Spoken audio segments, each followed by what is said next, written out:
Hello friends, welcome back to RGM online classes. RGM education YouTube চ্যানেলের রোজ রাত 8টার special upper primary TET SST set number 2তে তোমাদের সকলকে জানাই আরও একবার স্বাগত।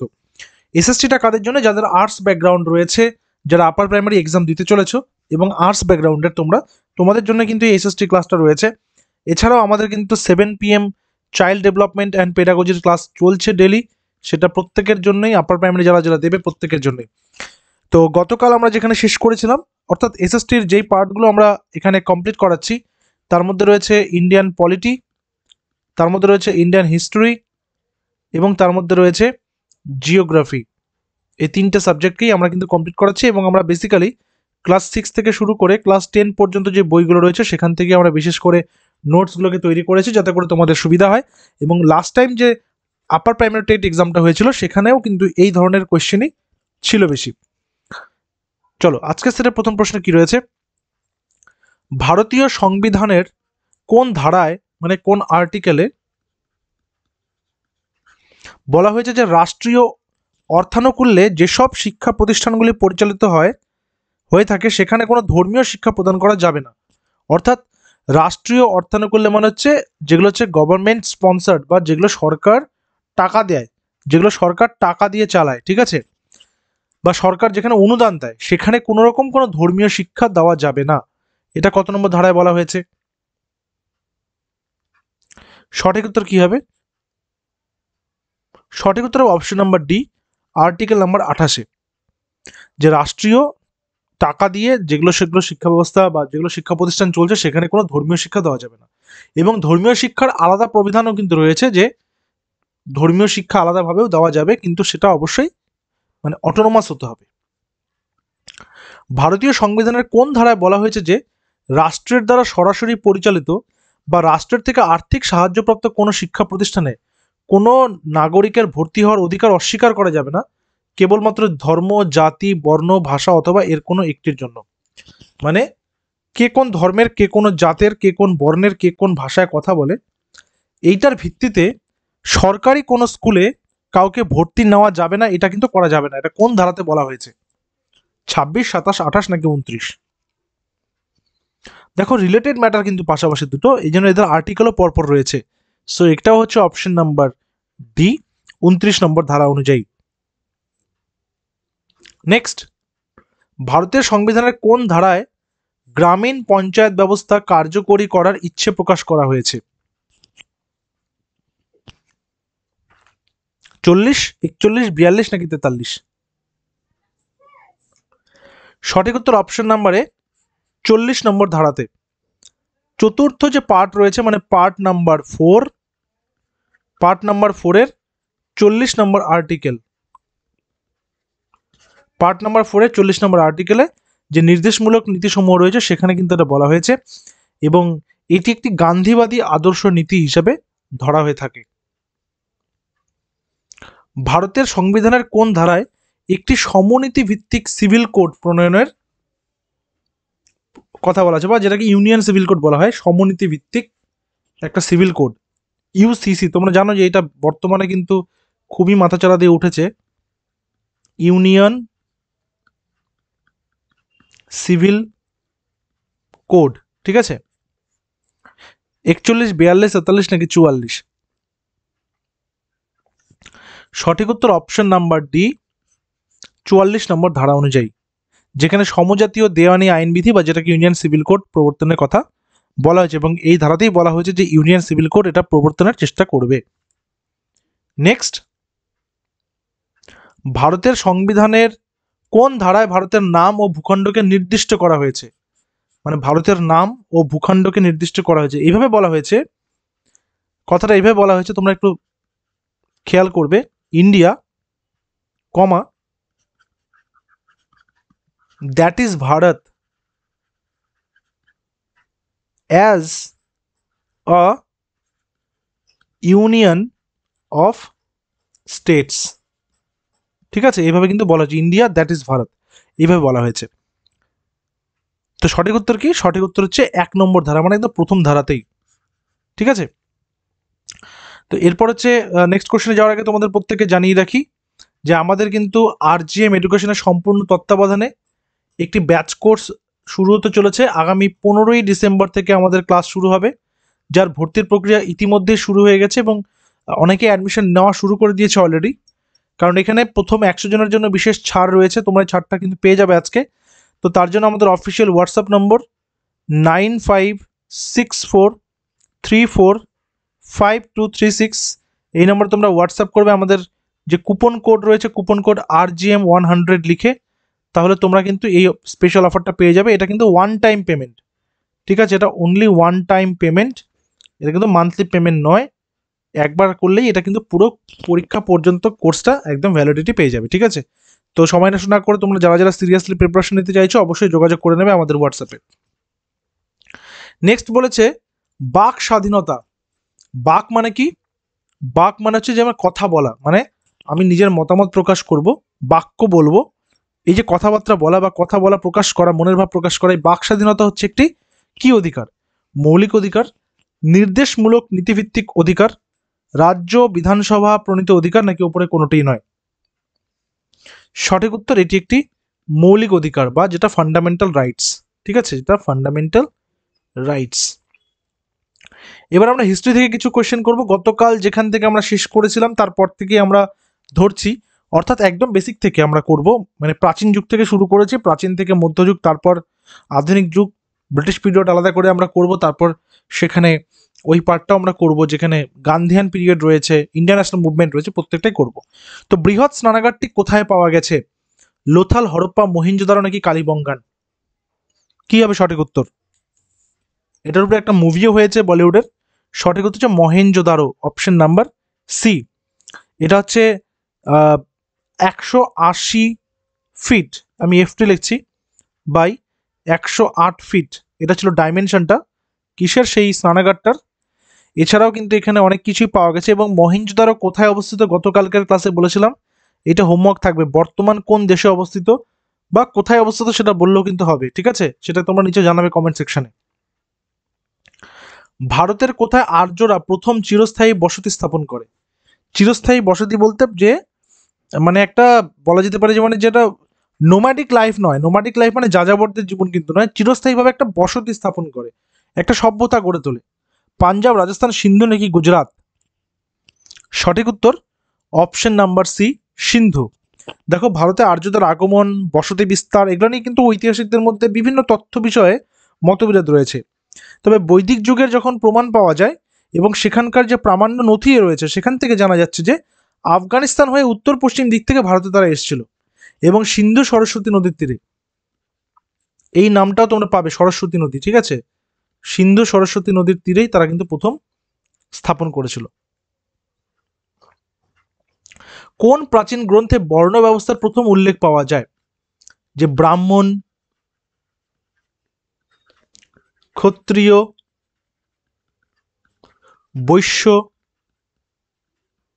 ও শূদ্র, এই যে চারটা ব্যবস্থা রয়েছে, ঠিক আছে? ব্রাহ্মণ, ক্ষত্রিয়, বৈশ্য, শূদ্র, এই যে বর্ণ ব্যবস্থা, এই বর্ণ ব্যবস্থার উল্লেখ প্রথম কোথায় পাওয়া যায়? মনুসংহিতা, ঋগ্বেদ, অথর্ববেদ নাকি শতপথ ব্রাহ্মণ? সঠিক উত্তর ঋগ্বেদ। যদি ঋগ্বেদের কোথায় রয়েছে, এটা ঋগ্বেদের কোন অংশে রয়েছে সেটা যদি বলি, তাহলে পুরুষ সূক্ততে, পুরুষ সূক্ততে বর্ণিত রয়েছে যে ব্রহ্মার মুখ থেকে ব্রাহ্মণ, বাহু থেকে ক্ষত্রিয়, উরু থেকে বৈশ্য এবং পা থেকে শূদ্রের উৎপত্তি হয়েছে, ঠিক আছে? হরপ্পা সভ্যতার লোকেরা কোন দেশের সঙ্গে বাণিজ্য করত? মানে যেটা প্রমাণটা পাওয়া যায়, ঠিক আছে? প্রমাণটা পাওয়া যায়, চীন, ইরান, রাশিয়া নাকি সুমের? সঠিক উত্তর অপশন নাম্বার ডি, সুমের। এটা কোথা থেকে পাওয়া যায়? এটা হচ্ছে সিন্ধুর যে শিলমোহরগুলো সুমেরের পাওয়া গেছিল, যার মধ্যে যেগুলোর নাম হচ্ছে উর, সুসা, ঠিক আছে? সেখানে এই প্রাচীন হরপ্পা সভ্যতাকে মেলুহা, ঠিক আছে, মেলুহা অঞ্চলের উল্লেখ পাওয়া যায়, মেলুহা নামটা দেওয়া হয়েছিল। তো সুমেরীয় ভাষায় যে হরপ্পা সভ্যতার কি নাম ছিল সেটা হচ্ছে মেলুহা, এবং সেখানকার যে শিলমোহর সেখান থেকে এই তথ্যটা পাওয়া গিয়েছিল। কোন রাজ্যটি বর্তমান বিহারের পাটনা এবং গয়া জেলাকে কেন্দ্র করে গড়ে উঠেছে? অর্থাৎ এই যে ষোড়শ মহাজনপদ রয়েছে 16টি যে মহাজনপদ, যার মধ্যে অঙ্গ, মগধ, কাশী, কোশল, মল্ল, ব্রিজি, বৎসচেদি, কুরু, পাঞ্চাল, অম্মক, সুরসেন, গান্ধার, অবন্তী, কম্বোজ যে নামগুলো রয়েছে, তার মধ্যে কোনটি পাটনা এবং গয়া জেলাকে কেন্দ্র করে গড়ে উঠেছে? অঙ্গ, কৌশল, মগধ নাকি অবন্তী? পাটনা মানে বুঝতে হবে, বিহারের পাটনা মানে কি বুঝতে হবে? মগধ। ঠিক আছে, এবং এটা পরবর্তীকালে কিন্তু একটা সাম্রাজ্য স্থাপন করে, সব থেকে শক্তিশালী সাম্রাজ্য হিসাবে আত্মপ্রকাশ করে। এই রাজ্যের পশ্চিম দিক ছিল হচ্ছে সোন নদী এবং পূর্ব দিকে ছিল চম্পা নদী। অর্থাৎ এই দুটাও আসতে পারে যে কোন নদীর মাঝখানে? সোন ও চম্পা, সোন ও চম্পা নদীর মাঝে। ঠিক আছে, আচ্ছা, প্রথমে রাজধানী ছিল হচ্ছে রাজগীর, যেটাকে তোমরা রাজগৃহ নামেও চিনেছো কোথাও কোথাও, রাজগৃহ বা রাজগীর। প্রথমে এটা ছিল, পরবর্তীকালে কোথায় চলে যায়? পাটলিপুত্র, যেটাই পরবর্তীকালে কি নাম হয়? পাটনা। তাহলে মানে কানেকশনটা বুঝতে পেরেছো তো? এরপরে আসি, মগধের কোন শাসক সেনিয়া নামে পরিচিত ছিলেন? মগধের কোন শাসক সেনিয়া নামে পরিচিত ছিলেন? বলো। বিম্বিসার, অজাতশত্রু, মহাপদ্মনন্দ, চন্দ্রগুপ্ত মৌর্য? মগধের কোন শাসক সেনিয়া নামে পরিচিত ছিলেন? বিম্বিসার, অজাতশত্রু, মহাপদ্মনন্দ নাকি চন্দ্রগুপ্ত মৌর্য? সঠিক উত্তর অপশন নাম্বার এ, বিম্বিসার। তিনি কে ছিলেন? হর্ষঙ্ক বংশের রাজা ছিলেন, হর্ষঙ্ক বংশের রাজা। তাহলে বিম্বিসার কোন বংশের রাজা সেটা আমরা জেনে নিলাম, হর্ষঙ্ক বংশের। তিনি প্রায় 558 থেকে 491 বিসি মানে খ্রিস্টপূর্বাব্দে তিনি শাসন করেছিলেন, এবং তিনি ছিলেন শ্রেণী, আবার কোথাও কোথাও এটাকে না শ্রেণিক দেখতে পাবে, শ্রেণিয়া বা শ্রেণিক, মানে এটা হচ্ছে জৈন সাহিত্য অনুসারে।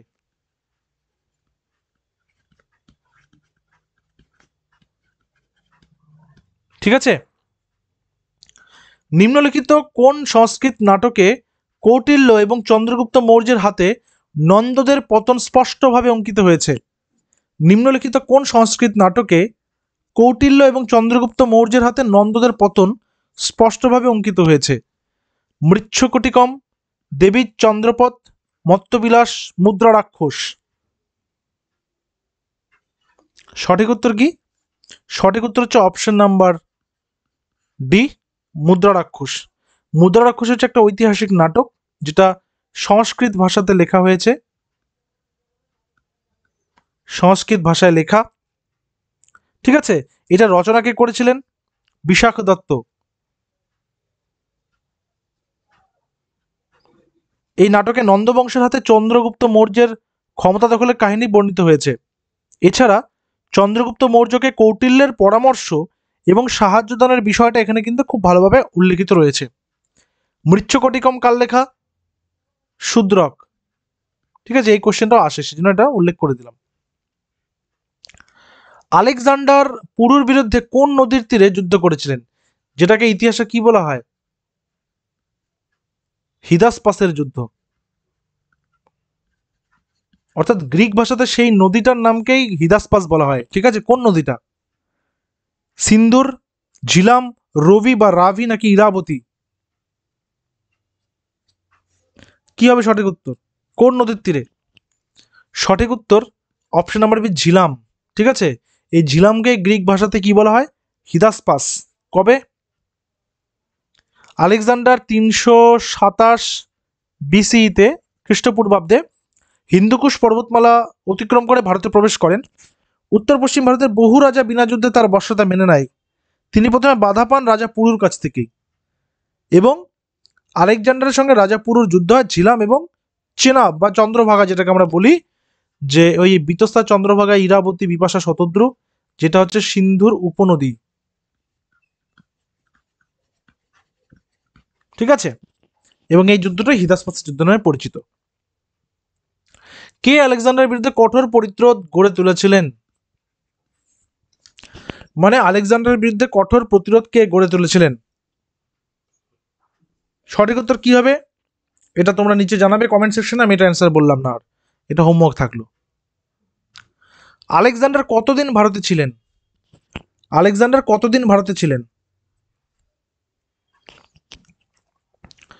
তিনি 326 খ্রিস্টপূর্বাব্দে সিন্ধু নদ অতিক্রম করে ভারতে প্রবেশ করেন। তারপর সেখান থেকে তিনি 325 খ্রিস্টাব্দে তিনি কোথায় চলে যান? তিনি আবার বালুচিস্তানের পথে পারস্যে ফিরে যান এবং 323 বিসিতে তিনি কোথায় মারা যান? ব্যাবিলন,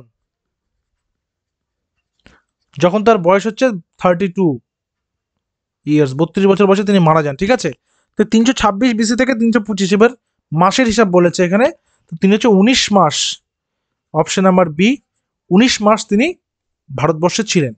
ঠিক আছে, তাহলে কবে মারা যাচ্ছেন? 323 বিসিতে তিনি জ্বরে আক্রান্ত হয়ে মারা যান। এরপর শিলং মালভূমি, অর্থাৎ জিওগ্রাফির আবার কিছু কোশ্চেন আমরা গতকাল যেখান থেকে ছেড়েছিলাম সেখান থেকেই করব। শিলং মালভূমি মেঘালয় নামে পরিচিত কোন ব্যক্তি নামকরণ করেছেন? শিলং মালভূমিতে মেঘালয় নামে পরিচিত। ঠিক আছে, মেঘালয় বর্তমানে অভিন্ন ভারতের একটি রাজ্য এবং সেখানকারই মেন সেন্টার বা বলা যেতে পারে রাজধানী বা বলা যেতে পারে মূল শহর হচ্ছে শিলং। তো এই শিলং মালভূমি মেঘালয় নামে পরিচিত কোন ব্যক্তি এই নামকরণ করেছিলেন? সঠিক উত্তর কি হবে? সঠিক উত্তর হবে SP Chatterjee, option number B, SP Chatterjee. তিনি প্যারিস বিশ্ববিদ্যালয়ে সরবনে গবেষণা চলাকালীন ফিল্ড সার্ভের জন্য শিলং মালভূমি গিয়েছিলেন এবং তারপরে তিনি কিন্তু এটা নাম দিয়েছিলেন মেঘালয়, যেটা 1965 খ্রিস্টাব্দে 1965 গ্যাজেট অফ ইন্ডিয়াতে প্রকাশিত হয়েছিল। ঠিক আছে,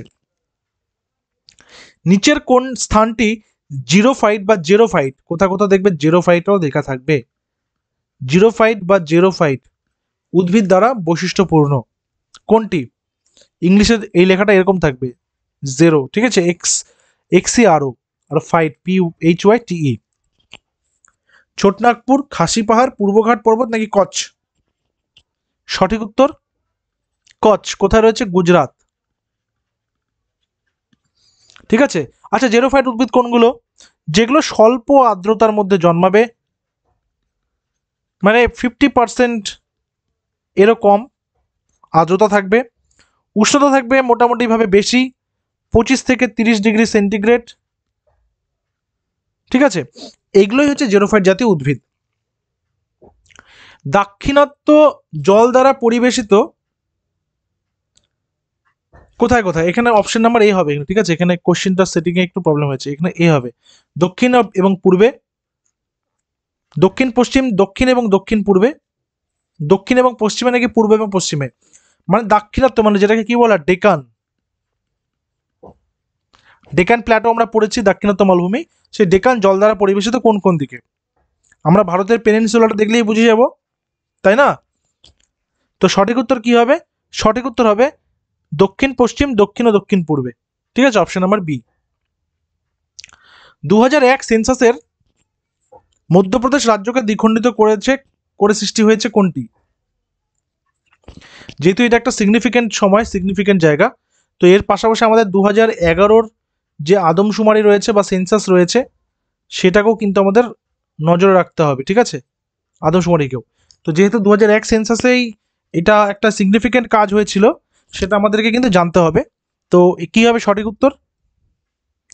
সঠিক উত্তর হবে অপশন নাম্বার বি, মধ্যপ্রদেশ এবং ছত্তিশগড়। এবং যদি বলি সব থেকে নবীনতম রাজ্য, সেটা 2014 জুন মাসে কি হয়েছিল? তেলেঙ্গানা। কোন রাজ্য থেকে আলাদা হয়েছিল? আন্ধ্রপ্রদেশ থেকে। ঠিক আছে, এটা হচ্ছে নবীনতম রাজ্য কি? তেলেঙ্গানা।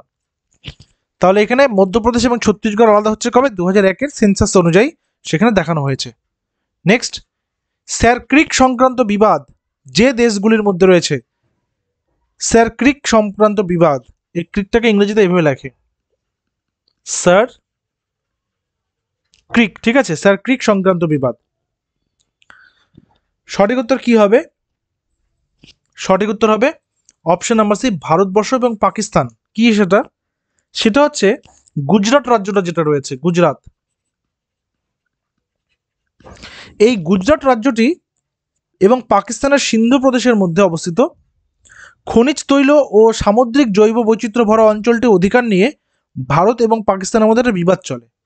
ভারতের ভূখণ্ডের 40 কিলোমিটার স্যার ক্রিক অঞ্চল পাকিস্তান তাদের বলে দাবি করে। এটাই হচ্ছে স্যার ক্রিক বিবাদ বা ডিসপিউট।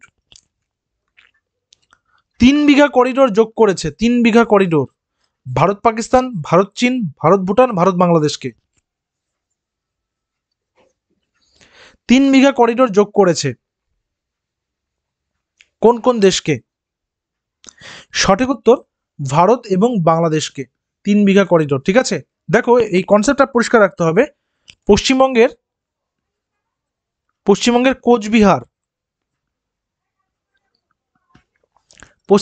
কোচবিহার জেলাতেই এই 3 বিঘা করিডোর রয়েছে, যেটা ভারত এবং বাংলাদেশ সীমান্তে রয়েছে। 2011 সেপ্টেম্বরে 2011 মাসেই বাংলাদেশকে লিজ দেওয়া হয়েছে এটা। এর ফলে যাতায়াতের সুবিধার্থে বাংলাদেশের ছিটমহল, দহগ্রাম বা 10 গ্রাম লোকাল ল্যাঙ্গুয়েজে, এই অঙ্গারপোতাকে 3 বিঘা করিডোরের মাধ্যমে মূল ভূখণ্ডের সঙ্গে যুক্ত করা গেছে। তো নেক্সট, বাউন্ডারি কমিশনের প্রধান হিসেবে কোন ব্যক্তি ভারত ও বাংলাদেশের সীমানা নির্দেশ করেছিলেন?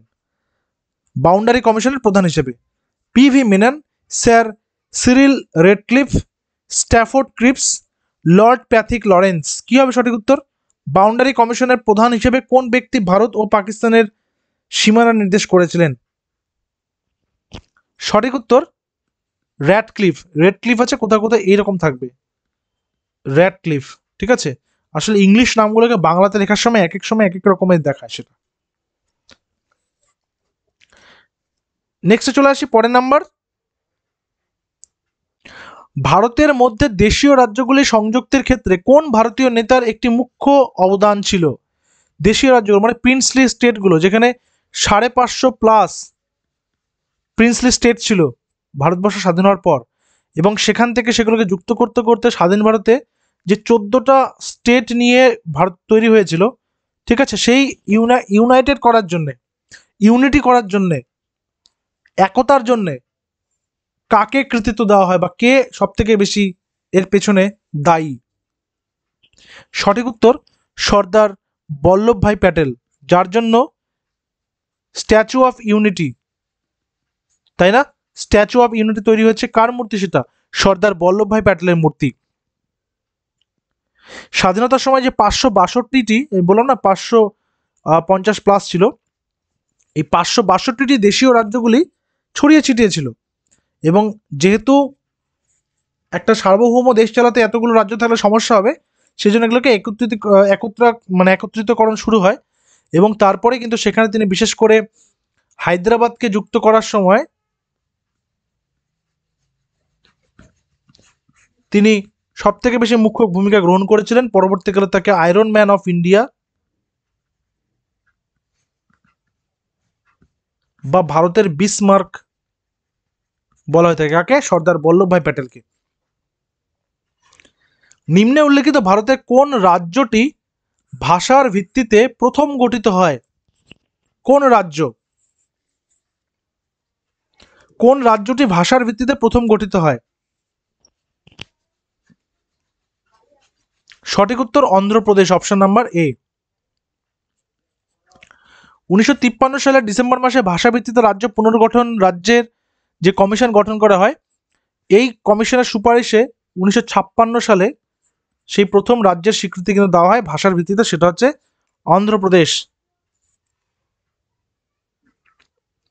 এবং আজকে সেটা শেষ প্রশ্ন, যেটা তোমাদের জন্য হোমওয়ার্ক রেখেছি।